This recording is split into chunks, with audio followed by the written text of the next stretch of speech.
Hey, white folk, class is in session.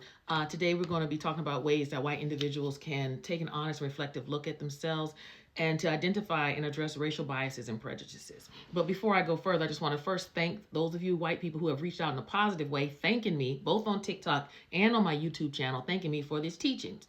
But I also want to address the fact that I've gotten quite a few negative and really vile comments from some white people. And I got to be honest with you, I don't care. I don't care. I'm not going to stop teaching.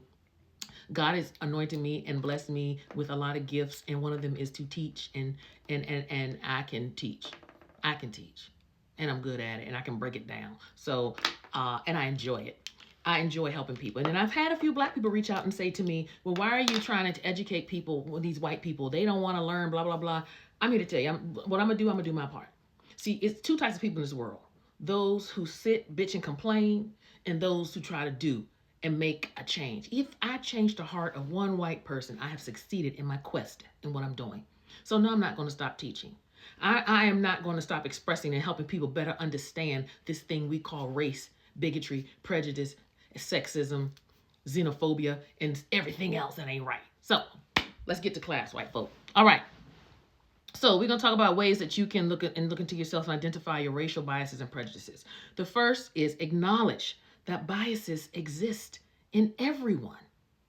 They exist in everyone. It's not just about being black. Bias refers to a tendency or inclination in favor or against someone or something, often in a way that is unfair or unbalanced. Biases can be conscious, which is explicit, or unconscious, which is implicit, and it can affect how people think, make decisions, and behave towards others. That's what a bias is. So we recognize that biases are often unconscious and shaped by societal norms, the media, and your upbringing. Come on, let's think right now. What are some biases you may have grew up in your household hearing about Asian people? Or blacks? These are, and were they all positive? Were they based on fact? Were they based on prejudice? The second, also, to avoid defensiveness. That's one thing I've noticed with white folk. And I say that lovingly. Y'all white folk get defensive, man. And normally when people start getting defensive, that means you've stepped on a nerve. You've made a shift in them and it made them feel uncomfortable. And so what you all have to do to acknowledge, first of all, again, that biases do exist, but also in acknowledging it, not to be defensive, but to try to understand. It's like when you're in a marriage and your spouse comes to you and they're like, look, Angela, you do this and it bothers me.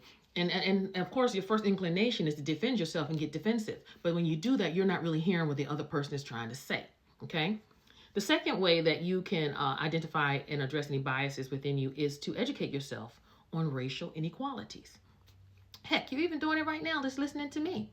Also, the way to learn is to read books and articles. Learn about systemic racism, white privilege, racial history. Suggested readings, I suggest reading White Fragility is a good one. How to be an anti-racist is another good one. It's so funny because in the schools, we always hear of Mark Twain and all these other great American classics. But you have to educate yourself. You can't just leave it to your school system. And the same that I'm trying to educate you, you really need to make sure your children are learning the truth because they're the next generation. And we don't want a generation of ignorant young people not knowing other people's plight. We should be learning about what the Jews went through. We should be learning about what the Native Americans went through, the Aborigine, the indigenous people, the Asian, Italians, the Irish, everybody. All right. The third way to identify racial bias and prejudice is there is an implicit bias test that you can take, and I know you can find it online. One of I suggest is Harvard's implicit association test to uncover subconscious biases related to race. And also another way is to reflect on your results without judgment and consider how these biases might influence your actions or decisions. So like after you take that test, just reflect on the outcome. And if you score and your score is under the guise of you need to work on it, you need to work on it. All right. The fourth way to identify racial biases and prejudice is reflect on personal experiences and your upbringing. Ask yourself, And I'm going to ask you these questions real quick. What messages did you receive about race growing up?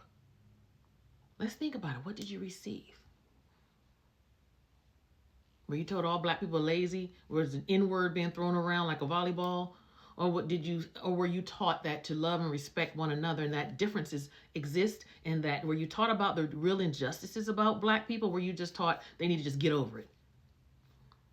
Let me ask you another question. Have you avoided conversations about race because they feel uncomfortable?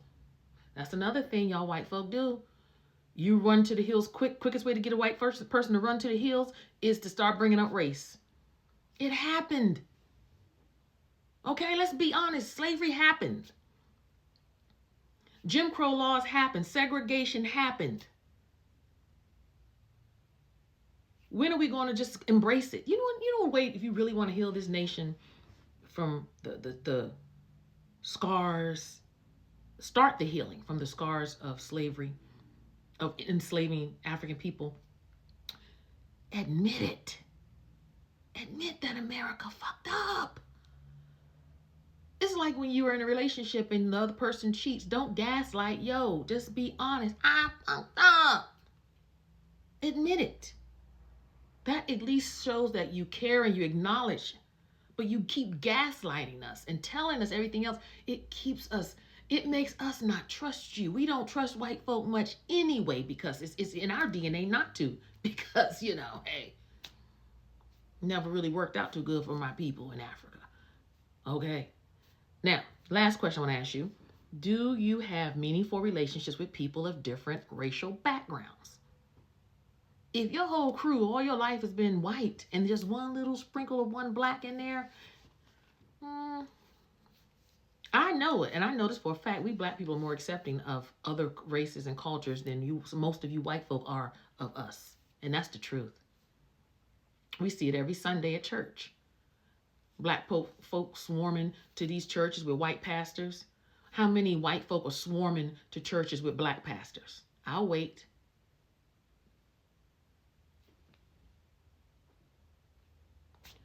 And another way, number 5, another way to identify your racial biases and prejudices, examine your interactions. Reflect on how you behave in diverse settings. Do you treat colleagues, neighbors, or strangers differently based on their race? If you do, we got some work to do.